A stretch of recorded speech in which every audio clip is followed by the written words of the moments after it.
दोस्तों, एक बहरी जहाज यानी एक समुद्री जहाज जिस पर काफी बोझ था, तिजारत का सामान और ताजिर उस जहाज के ऊपर सवार थे। अब सफर के दौरान बीच समंदर में तूफान की वजह से जहाज हिचकोले खाने लगा और बिल्कुल अब डूबने के करीब हो गया। तो उस जहाज के कप्तान ने एक तजवीज सबके सामने पेश की कि देखिए, जहाज के ऊपर बोझ बहुत ज्यादा हो गया है। अगर हम सबको जिंदा रहना है तो आप लोगों का कुछ सामान समंदर में अगर फेंक दिया जाए तो जहाज थोड़ा हल्का हो जाएगा और हम किनारे लग जाएंगे, क्योंकि हमारी जानें ज्यादा कीमती हैं सामान के मुकाबले में। सबने कप्तान की बात पर इत्तेफाक किया और सबने कहा कि एक जो सौदागर है यानी एक ताजिर है जो नया है, वो काफी सामान लेकर आया है, उसका सामान फेंक दिया जाए समंदर में। इससे हम सब डूबने से बच जाएंगे और उसका सामान जितना है उतना अगर फेंक दिया जाए तो हमारा जहाज किनारे लग जाएगा। सब ताजिरों ने इस बात पर इत्तेफाक किया, लेकिन जिस ताजिर का सामान फेंका जाने वाला था उसने कहा कि मेरे अकेले का क्यों? अब सब सवार हैं, सबकी जान के ऊपर मलकुल मौत मंडरा रहे हैं, तो मेरे अकेले का सामान क्यों? सब ताजिरों का थोड़ा थोड़ा सामान समंदर में फेंक दिया जाए, इससे नुकसान भी सब पर तकसीम हो जाएगा और सबकी जान भी बच जाएगी। लेकिन सब ताजिरों ने उस नए सौदागर नए ताजिर के खिलाफ बगावत कर दी, उससे लड़ा झगड़ा और झगड़ा इतना बढ़ गया कि सब ताजिरों ने मिलकर उस नए ताजिर को, उस नए सौदागर को उसके सामान के साथ समंदर में फेंक दिया और अपना सफर जारी रखा। ताजिर को तो समंदर में फेंक दिया गया। ताजिर बहुत देर तक लहरों से लड़ता रहा, आखिर थक कर वो बेहोश हो गया। लेकिन कुछ देर के बाद जब वो होश में आया तो उसे मालूम हुआ कि समुद्री लहरों ने उसे किसी ना मालूम वीरान जजीरे के किनारे फेंक दिया है। वहां ना आदमजात इंसान का दूर दूर तक कोई ठिकाना है, बस छोटा सा जंगल और पानी ही पानी। सौदागर बड़ी मुश्किल से उठा, सांस ली, यहां तक कि वो चल भी नहीं पा रहा था। वो घुटनों के बल गिर गया। उसने वहीं पर खुदा से यानी अल्लाह से मदद की दरख्वास्त की और कहा कि ऐ अल्लाह, इस मुश्किल सूरत हाल है, मेरी जान को बचा ले, मेरी मदद फरमा। कई दिन वहां पर उस ताजिर को गुजर गए। इस दौरान ताजिर ने दरख्त के फल खाए, खरगोश का शिकार करके उसने गुजारा किया और उसको कहीं मीठी नदी का पानी मिल गया था, यानी कहीं मीठा पानी मिल गया था तो वो वहां से पानी पीता। रात की सर्दी और दिन की गर्मी से बचने के लिए और सौदागर ने जंगल से लकड़ियां काट काट कर एक छोटी सी झोपड़ी बना ली ताकि ठंडी और गर्मी से बच सके। अब एक दिन हुआ यूं कि जैसे कहते हैं ना कि गरीबी में गीला आटा। अब एक दिन वो ताजिर अपने लिए खाना बना रहा था, आग जलाकर। अब वो आग को चूल्हे की आग थी। अब वो उसकी झोपड़ी को कहीं से लग गई और वो लकड़ी की थी तो वो जलने लगी। इस सौदागर ने काफी अपनी झोपड़ी को बचाने की कोशिश की, लेकिन थोड़ी ही देर में पूरी झोपड़ी जलकर भस्म हो गई। अब सौदागर तो बिल्कुल जमीन पर बैठ गया और आसमान की तरफ देखकर कहने लगा, चीखने लगा कि या अल्लाह, क्यों मेरे साथ ही क्यों, मेरे साथ ही क्यों? सारी मुसीबतें, सारी आजमाइशें मेरे साथ ही क्यों? हम लोग भी अक्सर शिकायतें करते हैं ना कि मेरे साथ ही क्यों, ये आजमाइश मेरे ही साथ क्यों, ये मुसीबतें मुझ पर ही क्यों? ऐसे ही उस ताजिर ने कहा कि ऐ अल्लाह, क्यों?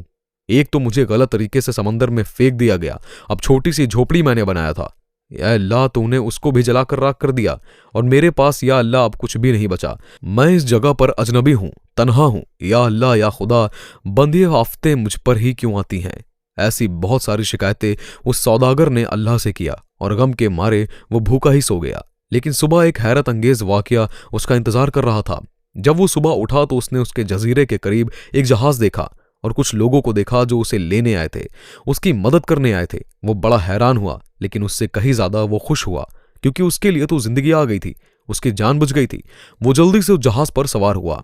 खुशी की शिद्दत से उस सौदागर को यकीन नहीं आ रहा था कि वो जो चल रहा था उसके साथ और जहाज वाले उसे बचाने के लिए आए थे इस अनजान जगह पर। तो वो यकीन नहीं कर पा रहा था कि ये कैसे मेरे पास आ गए और किसने इनको भेजा। तो सौदागर ने उन जहाज वालों से पूछा कि भाइयों, एक बात बताओ, तुमने मुझे ढूंढा कैसे? तुम्हें मेरा ठिकाना कैसे मिला? ये तो बिल्कुल अनजान और अजनबी जगह है। तो वो जहाज वालों ने जवाब दिया कि हमने यहां पर धुआं उठता हुआ देखा, तो हमें ऐसा लगा कि कोई शख्स हमसे मदद के लिए पुकार रहा है, क्योंकि समंदर में जब भी कोई मुसीबत में फंसता है तो वो इस तरह के इशारे देता है। तो हमें ऐसा लगा कि किसी ने यहां पर आग लगाई है और धुएं के जरिए वो हमें मदद के लिए पुकार रहा है। तो हम तुमको देखने के लिए आ गए, तुम्हारी मदद के लिए आ गए। वो तो बड़ा खुश हुआ, अल्लाह का शुक्र अदा करने लगा और उसने अपनी कहानी सुनाई। बल्कि उन लोगों ने पूछा कि तुम्हारे साथ क्या हुआ? तो उसने बताया उस सौदागर ने किस तरह नाजायज तरीके से सौदागरों ने जहाज से उसे बाहर फेंक दिया, समंदर में उसके सामान को फेंक दिया। तो वो जो लोग बचाने के लिए आए थे उन्होंने कहा, तुम उस जहाज की बात कर रहे हो? मैं आपको बता दूं कि तुम खुश हो जाओ कि वो जहाज मंजिल तक नहीं पहुंचा, बल्कि समंदर के लुटेरों ने उस जहाज के ऊपर हमला कर दिया और पूरा सामान लूट लिया और सारे ताजिरों को मार डाला। सिर्फ तुम अकेले बच गए हो। तुम पता नहीं कैसे बच गए, अल्लाह ने तुम्हें बचा लिया। वो सौदागर तो ज़ारों कतार रोने लगा और वहीं पर सजदे में गिर गया और कहने लगा, या अल्लाह, या अल्लाह, या अल्लाह, तेरे काम और तेरे फैसले सब बेहतर होते हैं। तू जो करता है अपने बंदों के लिए बेहतर करता है। बस हम बेसब्रे हो जाते हैं, हमें सब्र नहीं है, हमारे अंदर पेशेंस नहीं होता है, वरना बाद में तो पता चलता ही है कि अल्लाह तेरा जो फैसला था वो बिल्कुल सही था। मेरे भाइयों, बहनों और दोस्तों, अगर आपके हालात बिगड़ जाते हैं तो आप डरे नहीं, आप खौफजदा ना हो। बस इतना भरोसा रखें कि खुदा हर चीज में हिकमत रखता है। मैं जब भी आपका कोई काम रुक जाए, आपकी कश्ती भंवर में फंस जाए और आपकी झोपड़ी जल जाए, तो ये जान लो कि खुदा आपका अच्छा इंतजाम कर रहा है, आपको बचाने की कोशिश कर रहा है। हमारा मसला ये है कि हम अल्लाह पर यकीन तो करते हैं, यकीन की बातें तो करते हैं, ईमान की बातें तो करते हैं, लेकिन भरोसा नहीं कर पाते। हमें इत्मीनान नहीं है और इसी बेइत्मीनानी और बेभरोसेपन की वजह से हमारी बहुत सारी दुआएं आसमान और ज़मीन के बीच में लटकी रहती हैं। न जाने कैसा परखता है मुझे मेरा खुदा। इम्तिहान तो सख्त लेता है, मगर मुझे हारने नहीं देता खुदा। जिसकी हिफाजत की ठान लेता है तो मकड़ी के जालों को तान देता है। जिंदगी अगर लिखी हो तो समंदर भी राह देता है, और मौत अगर लिखी हो तो मच्छर भी जान लेता है। आखिर में एक कीमती बात कहकर बिल्कुल इसकी गांठ आप बांध ले। ऐसी कीमती बात है, करोड़ों की बात, आपको फ्री में बता रहा हूं। देखिए, अल्लाह के करीब होने के दो ही तरीके हैं।